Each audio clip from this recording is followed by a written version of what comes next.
Hello, cookbook friends! Welcome to the Cookbook Divas YouTube channel. My name is Katie.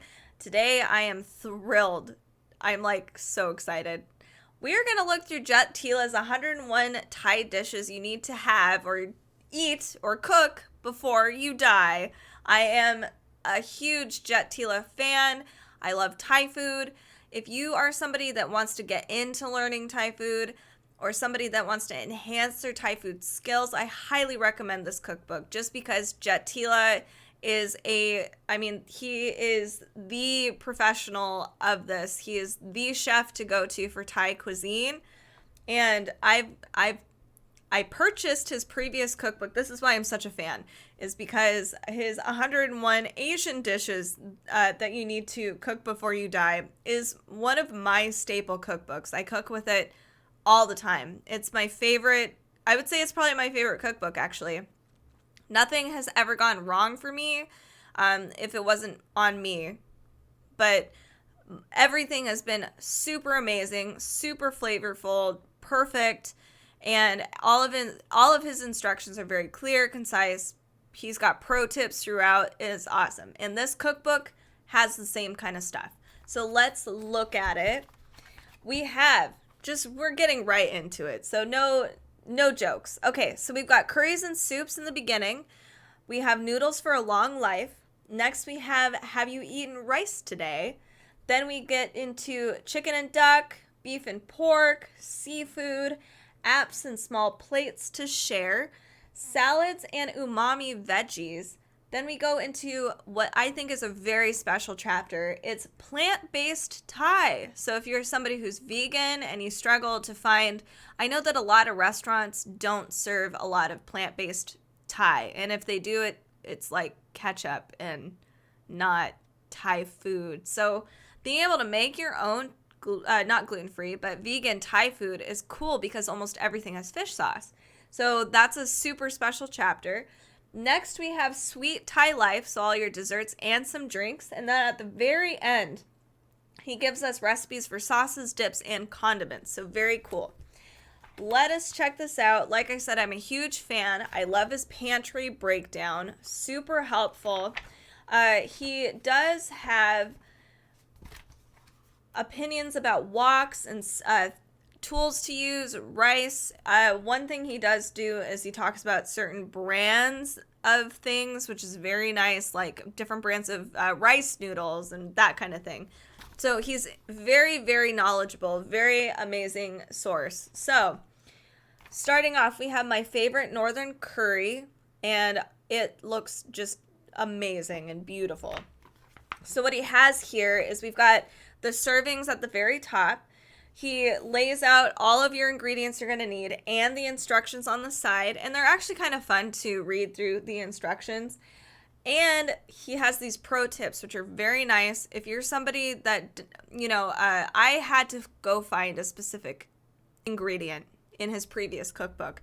And he had a pro tip on there, like here is a substitute option, or you can entirely omit the item and it's not going to affect the dish. So I like his pro tips because they're actually useful every time. He'll refer to certain brands you could find things at. I think he's even referred to websites or other people that if you're unsure of something, he really is trying to help you understand the dish itself. So I appreciate it.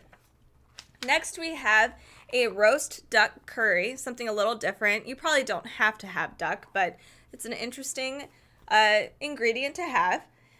We have I love this. You can make your own curry pastes. I've always wanted to try to make my own curry paste from scratch, and I know it's not that hard. I just haven't done it. You don't have to by any means, but I like the option of doing that, and here's some pictures of that.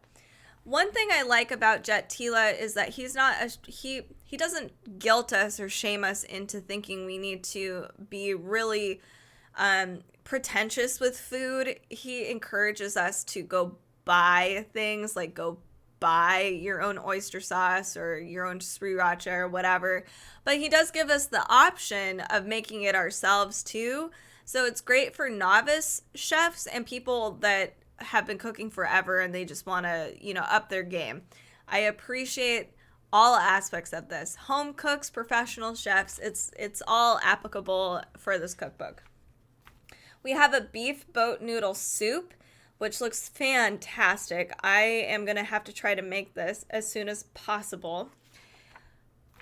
I'm pretty sure this is the same recipe he provides in his previous cookbook, because he gives us the Tom Kha Gai recipe, and I've made it several times and it hasn't failed me. It is great. And I've made it in my own twist, where I didn't actually, because they talk about making your Thai chicken stock, and it requires like buying a whole chicken breast and whatever. So I've actually kind of made some tweaks to it, and it still worked, so I highly recommend it. I've made his recipes and they are very tasty and they haven't failed me. The important thing is always getting that galangal root. You have to. That's the only way. Anyway, back to it. Chicken pot see super tasty. And you can see here's a pro tip. To slightly pre-cook the broccoli florets, quickly place them in a bowl with about 1 tablespoon of water. Microwave. So he's not shaming us for even using the microwave. I love that.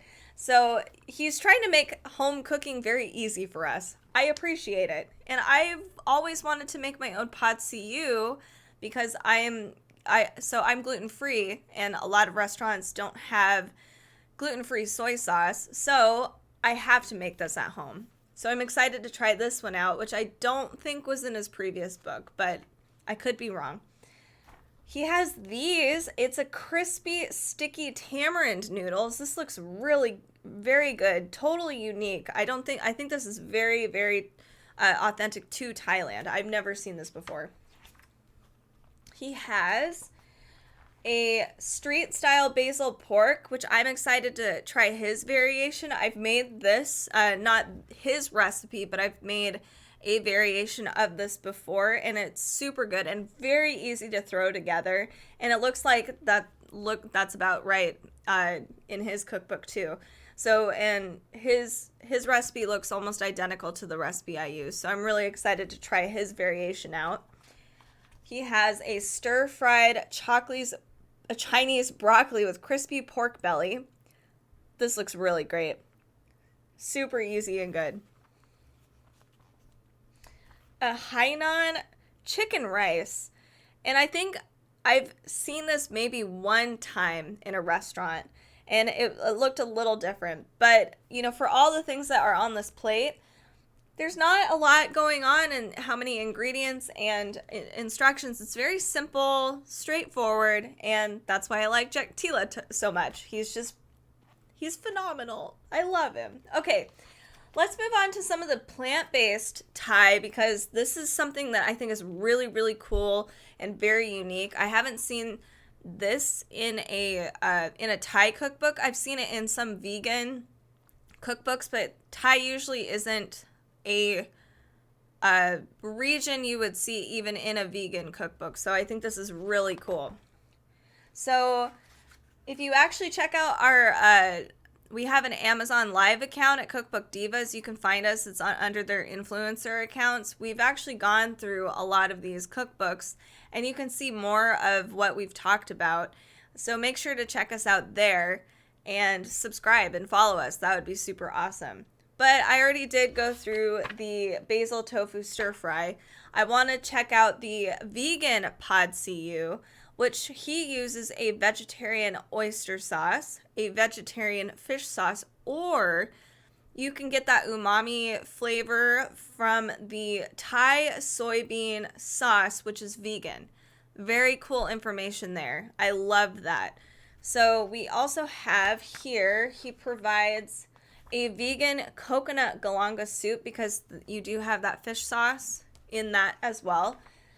He even provides Hooray, a vegan pad thai, which is amazing, because I know there's a lot of fishy sauce in pad thai too. He also, vegan drunken noodles.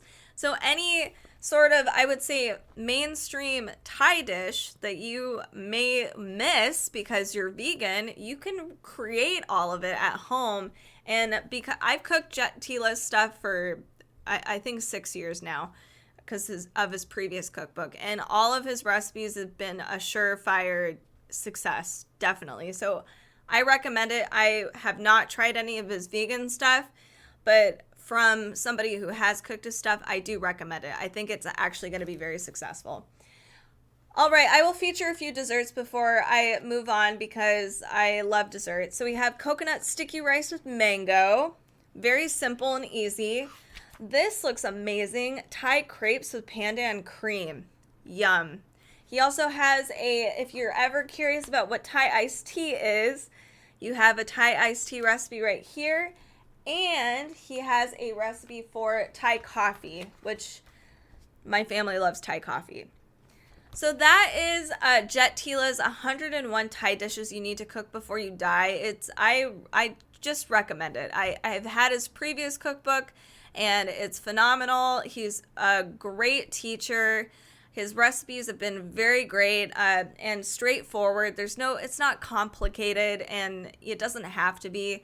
So I highly recommend it. Definitely check this out if you're wanting to learn more about Thai cuisine. For more cookbooks, come check us out on Facebook, Instagram, Pinterest, and our website at cookbookdivas.com. We have a lot of stuff going on there. Like I said before, we have an Amazon influencer live account, so come join us there. We are trying to do more live videos, and we'd love to see you and have you join us on our conversations there. If you guys like our videos, make sure to subscribe and to like on your way out. It means the world to us, and we appreciate all of you guys who have been following us for this entire time. You guys are the best. Thank you guys so much for watching this video. We'll see you next time.